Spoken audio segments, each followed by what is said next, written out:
മുണ്ടക്കയം ടൗണിൽ നിന്നും 1 കിലോമീറ്റർ മാത്രം ദൂരെയുള്ള നൂറുകണക്കിന് കുടുംബങ്ങൾ തിങ്ങിപ്പാർക്കുന്ന പൈങ്ങനായിൽ പുലിയെ കണ്ടതായുള്ള പ്രചരണം ആളുകളിൽ കടുത്ത ആശങ്കയ്ക്ക് ഇടയാക്കിയിരിക്കുകയാണ്. ഇവിടെ കഴിഞ്ഞ ഏതാനും മാസങ്ങളായി കാട്ടുപന്നിയുടെ ശല്യം അതിരൂക്ഷമാണ്. മേഖലയിൽ കർഷകരുടെ കൃഷികൾ വ്യാപകമായാണ് കാട്ടുപന്നിക്കൂട്ടം തകർത്തത്. കഴിഞ്ഞ ദിവസവും കാട്ടുപന്നിക്കൂട്ടം എത്തി പൈങ്ങനായിലെ കർഷകന്റെ കൃഷി വ്യാപകമായി നശിപ്പിച്ചത് ഫെസ്റ്റൂൺ ന്യൂസ് റിപ്പോർട്ട് ചെയ്തിരുന്നു. കാട്ടുപന്നികളെ വെടിവെച്ചു കൊല്ലുവാൻ പഞ്ചായത്തുകൾക്ക് അധികാരമുണ്ടെങ്കിലും ഇതിന് അധികാരികൾ തയ്യാറാകാത്തതിനെതിരെ മേഖലയിൽ കടുത്ത പ്രതിഷേധമാണ് ഉയരുന്നത്. മേഖലയിൽ മൃഗങ്ങളെ വളർത്തി ഉപജീവനം നടത്തുന്ന നിരവധി കുടുംബങ്ങളുമുണ്ട്.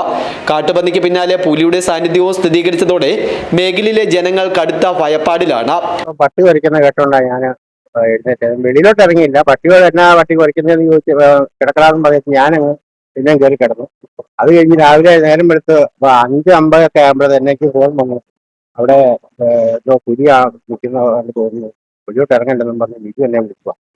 അപ്പോഴത്തേന് ഞാൻ പിന്നെ അത് കഴിഞ്ഞ് ഞാൻ വെളിയിൽ ഇറങ്ങി നോക്കിയപ്പോഴേ പള്ളിയുടെ മുറ്റത്തെല്ലാം കാൽപ്പാട് ഒത്തിരി സ്ഥലത്തുണ്ട്. ഇവിടെ നിന്ന് കുറെ നേരം നിന്ന് കറങ്ങിയതായിട്ടാണ് തോന്നുന്നത്. ഇതൊന്ന് ഞാൻ പട്ടിയോട് അത്ര ഒച്ച വെച്ചപ്പോഴായിരിക്കും ചിലപ്പം പോയതാണോന്ന് അറിയത്തില്ല. കാരണം പള്ളിയുടെ മുറ്റത്തും താഴത്തെ പാർക്കിംഗ് ഗ്രൗണ്ടിന്റെ അവിടെയും എല്ലാം ഉണ്ട്. പറഞ്ഞാൽ പട്ടി ഉണ്ട്, എനിക്കാണ് പോത്തുകിടാവുണ്ട്. അതിനെയൊക്കെ ഇപ്പൊ അവിടെ ഒറ്റയ്ക്കാണ് കെട്ടിയിട്ടിരിക്കുന്നത്. അവിടെ അതുകൊണ്ട് എങ്ങനെയാണെന്ന് അറിയത്തില്ല. ഇപ്പം ഇതിനൊരു നടപടി ഉണ്ടാക്കണമെന്നുള്ളതാണ് പറയുന്നത്. അന്വേഷിക്കണം അതിനെക്കുറിച്ച്. അതായത് ഇവിടെ വന്നെന്നുള്ള ഉറപ്പാ. എന്തോ ഇപ്പൊ പുലിയാണോ എന്താണോ, നല്ലൊരു മുഴുത്ത മൃഗം തന്നെയാണ് വന്നിരിക്കുന്നത് എന്നുള്ളതാണ് എനിക്ക് പറയാനുള്ളത്.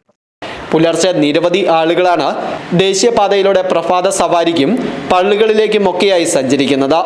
മേഖലയിൽ വനംവകുപ്പിന്റെ നേതൃത്വത്തിൽ നിരീക്ഷണം ശക്തമാക്കണമെന്ന ആവശ്യമാണ് ഉയരുന്നത്.